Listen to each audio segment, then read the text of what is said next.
what made Vermont a good place for kind of craft beer to have a resurgence and to really, like, you know, dig in some roots. Probably it's the same thing of like why if you go to the farmers market in like many towns, people just go and support their local farmers. Because Justin and I kind of talked about, you know, one of the things that got us, you know, talking about this was he was living in Portland, Oregon, where there was already a craft cider movement that had like just begun. It hadn't really begun yet here in Vermont, so you know, it seemed like a good place to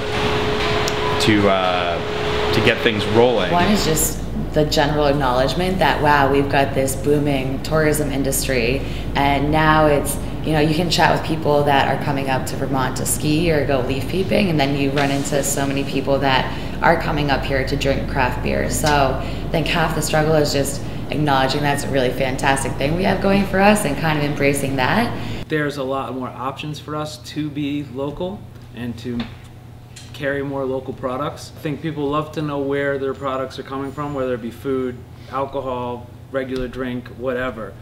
But the bottom line is it a good product that people are going to keep drinking? I think it's motivated the brewers themselves to, you know, take that angle and, you know, emphasize that the fact that they are local. The idea of a beer comes from within you, I guess, your idea.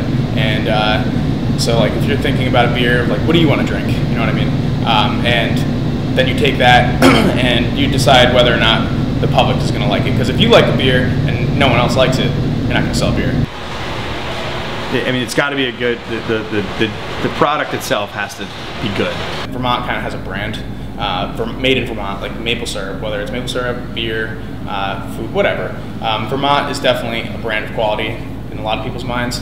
And I think that it comes from the people that live here.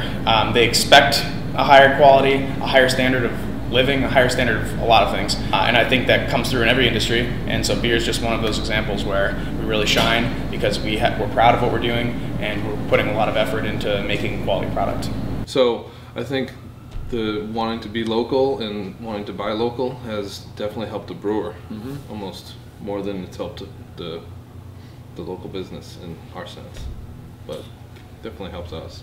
I was reading an article the other day about a group that came down because they want to tour Burlington breweries, and we're now in a position where it's even helping to create other jobs outside of breweries. Like Hotel Vermont now has a beer concierge, so when you walk in and check in, if you're expressing interest in visiting local breweries, there's now someone that can point you in the right direction, which is pretty rad. We have made it a priority, and I think that that's why we really do fit into Vermont. You know,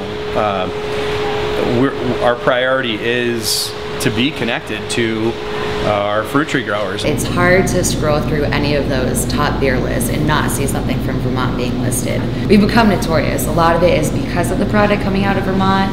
A lot of it is statistics like having the most breweries per capita, but it really has become almost like a beer mecca of the United States. So it's become one of those destinations where you want to travel.